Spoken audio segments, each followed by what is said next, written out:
Welcome to ImageKit. In this video, we'll see how to organize your assets better with custom metadata. As the number of stakeholders operating on the assets increases, creative teams often run into a problem of standardizing how the assets and their associated information are stored. Custom metadata offers more control and flexibility to asset organization by bringing structure to how the asset's information is being stored. Start by creating a custom metadata field in the media library.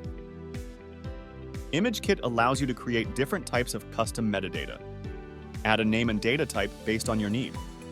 This ensures you can create an organizational scheme that best suits your workflow. In this example, we will create custom metadata that allows us to organize our assets based on the social media channel they will go live. You can also make custom metadata fields mandatory and set default values for your assets, ensuring data consistency. Once you have created the custom metadata field, it will be associated with all the assets in your storage. The default value, if added during creation, will be applied to all your uploaded files. You can edit this as you need. You can also associate custom metadata to your folders and collections in ImageKit to organize your assets better.